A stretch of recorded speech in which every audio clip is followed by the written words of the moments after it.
This is why we call it subtractive machining, right? If you shake this hard enough, you can hear the part inside of it. No? You hear it? Yeah, I hear it. It's in there. Yeah. Huh? I don't know. Oh, it's like all the engineers. Can we cover like collisions and? Oh, yeah. Fuck. Check it out.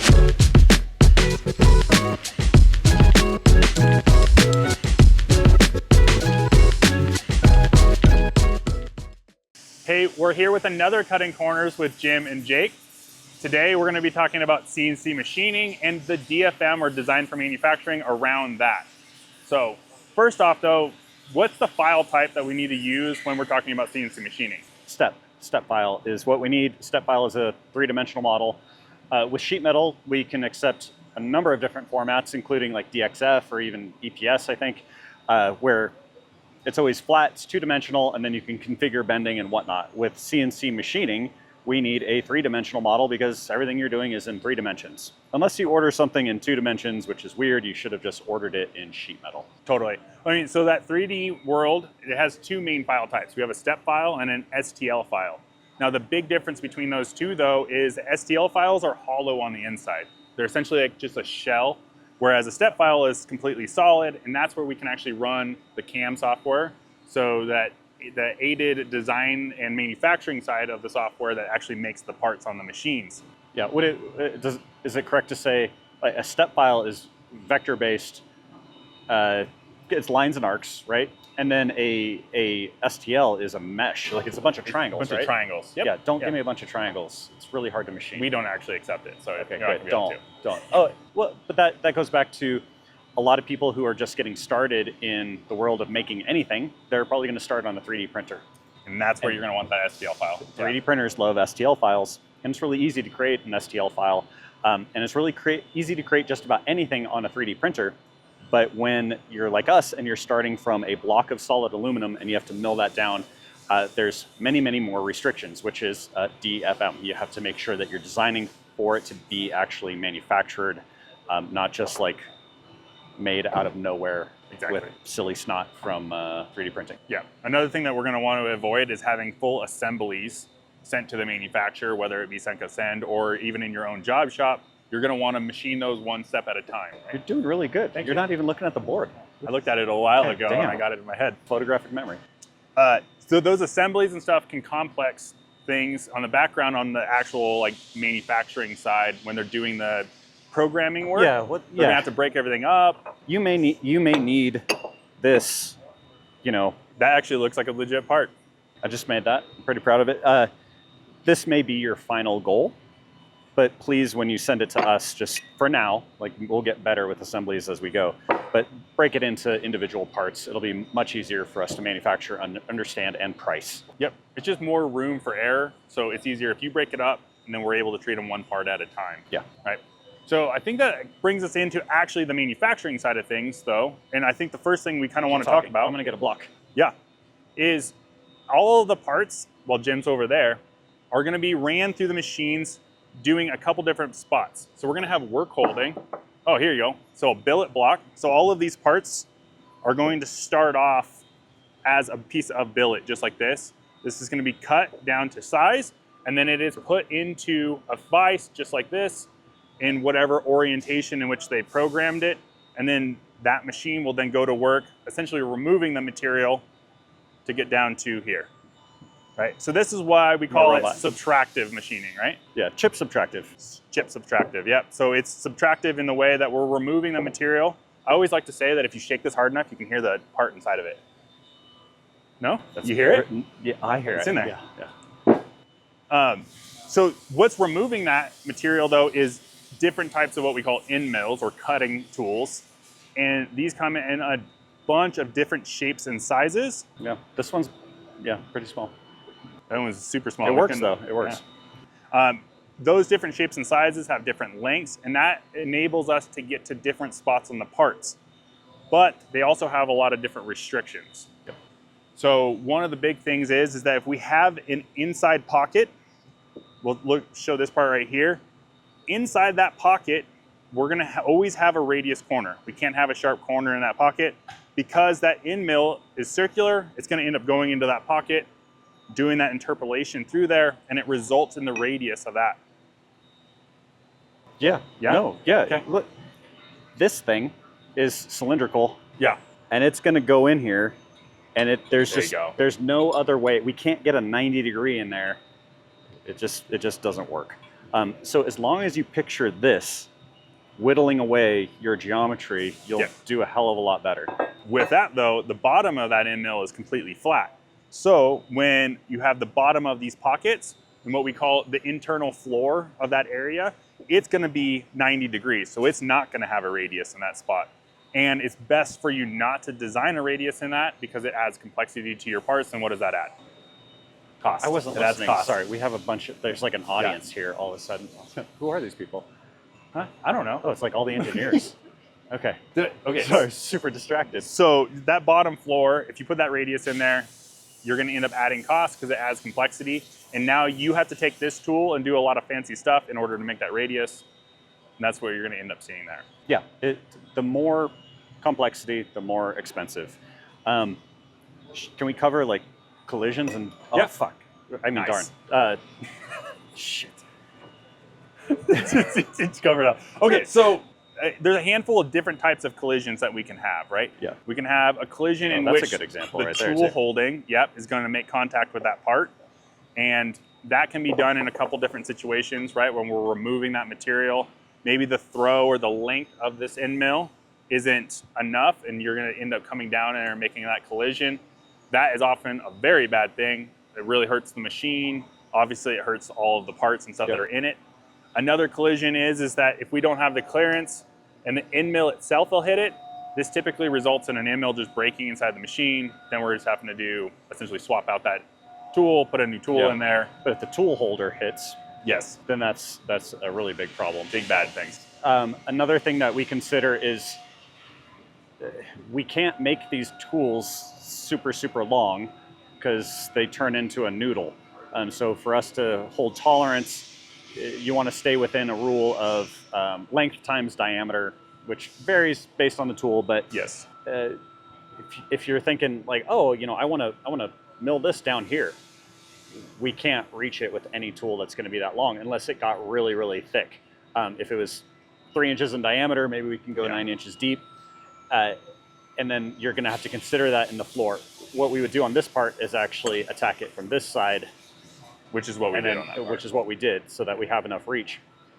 And then The old school rule of thumb on that is 2.5 times the diameter of the part or the tool. Okay. Though they make a lot of new fancy tools nowadays that Yeah. allow you to get much more throw and length in there. But that is the old school rule of thumb. If you're within that, you're pretty safe. yeah, That being said, though, is that we were talking about with that diameter, if you go larger on the diameter, typically you can go deeper on that hole. Yep.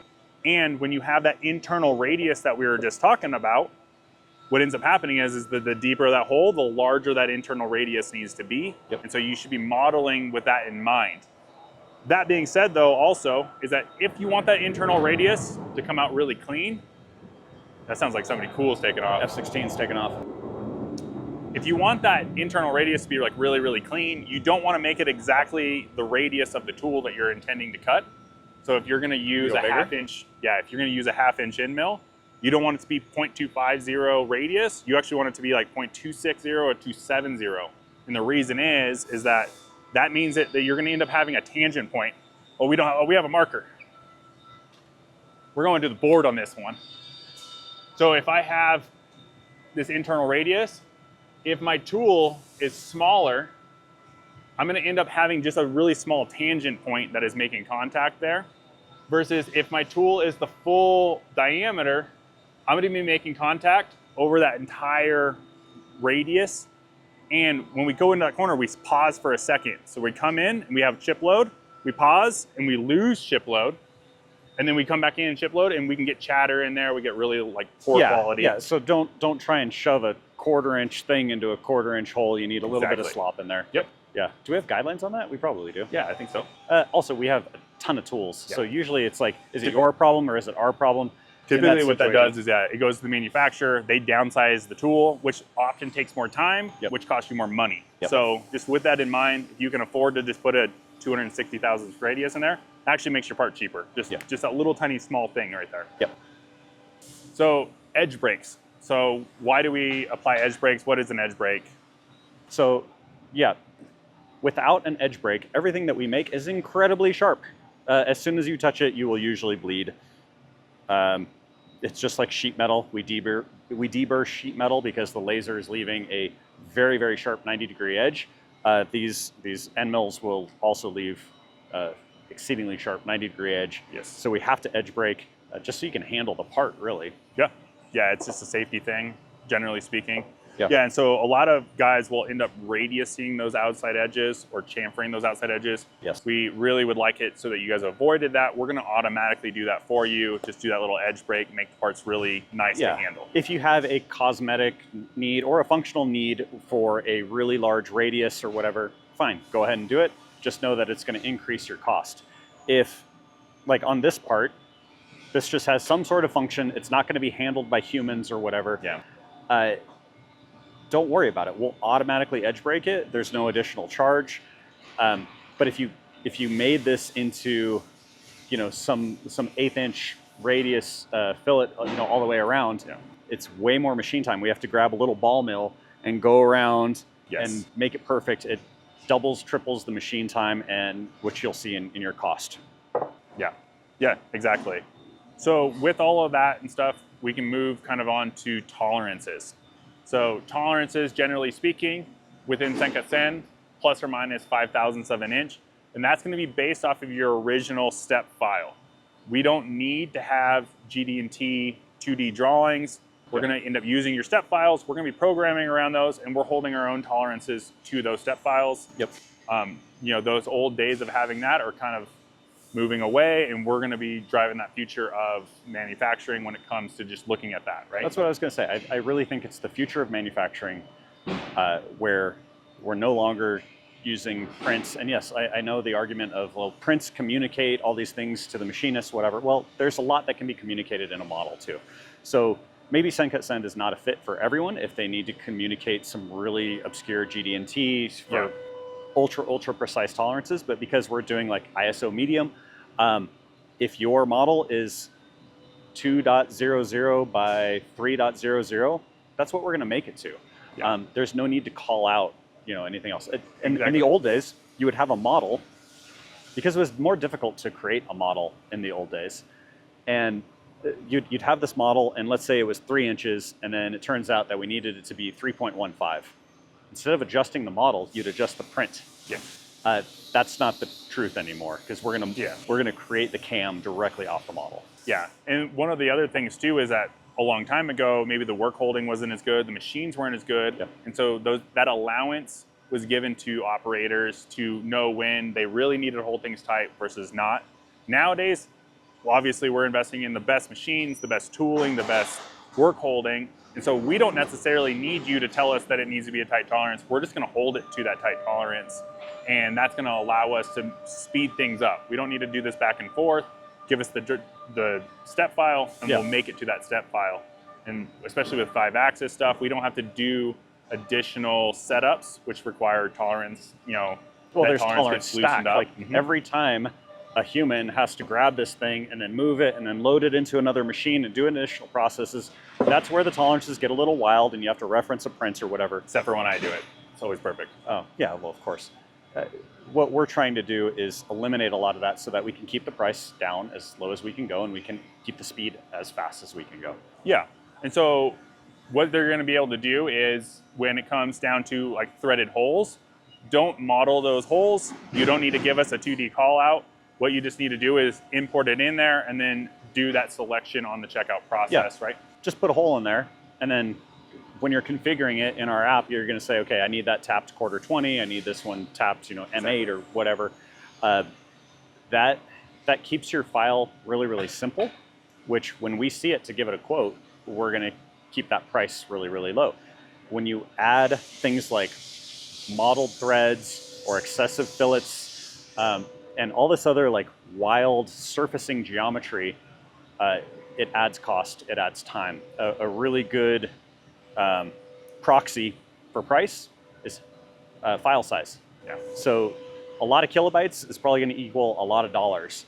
The majority of parts that we see are 100 kilobytes, maybe 50 kilobytes, they're actually really, really small because the code is clean. Yep. You know, like in a step file, it's lines and arcs and Exactly. geometry.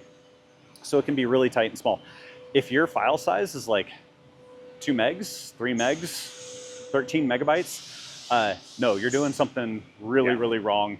And it's going to crash our system. It's probably Most not going to be likely manufacturable. It won't load in the CAM software. It's probably not going to load on the machines itself. And you're probably just adding a lot of features that aren't necessarily intended. That's those radiuses that we talked about earlier, add a lot of size to the parts. And like you said, cost. Yeah. They're exactly equal. Yeah, so if you're worried about price and you're worried about speed, simplify. Add simplicity. Yep. And so with that though, when you do that checkout process on the website, you're going to select that hole, select the threads. We might even give you a warning that maybe that hole is too deep for the intended threads that you have. Yep. Right. We only can tap so far because the taps are only so long. Right. Yep. Yeah. If you have to the board a hole and you're like, oh, I need it threaded all the way down. Yeah. Our thread mill may only be able to reach there, but we'll let you know. It's a really nice tap that you do there. It'll work. External threads. So we don't offer external threads at this time. We prefer to tap and what's it called? Forming tap, cutting tap, whatever. We do thread mill as well, and we can thread mill external taps, just not reliably quite yet. We're working on that, and an external tap or external threading would look like something here. We'll put a drawing because I guess I could draw it right here. To the board again. Here's my block, and then I have this little nub, and this is It'd be a stud. threaded. It'd be a stud. So actually pretty uncommon. Yeah. As well, like in industry, it's in my especially years in 6061. In my years of manufacturing, I don't think I've done almost any external threaded machine parts. Yeah. If you do need those external threads or something, that's where we look into like insert hardware or something. Insert hardware or just traditional bolt. Right. Counter bore a bolt on the other side and you're good. Keep file sizes down for cost and speed. It's just a good proxy, something to think about. I think that's like really where we kind of want to end up just wrapping up this episode, which is keep your parts simple when it comes down to CNC machining. Don't add extra radiuses in when you don't need them. Know kind of that those tools are going to be working really hard when they're going down into a deep area and stuff. So keep your radiuses large, and that's going to make you set up to have really successful CNC parts, especially with SendCutSend. Yeah, and then the thing that I do when I'm designing, I just think in 3 axes. My brain does not work in 5 axes. I just think in 3 axes, and I think about, can this tool that I'm drawing around my part, is it going to be able to reach everything? And if I have that 2.5 times depth versus diameter, am I going to start to hit, into a tool, or am I going to go into a vise or whatever?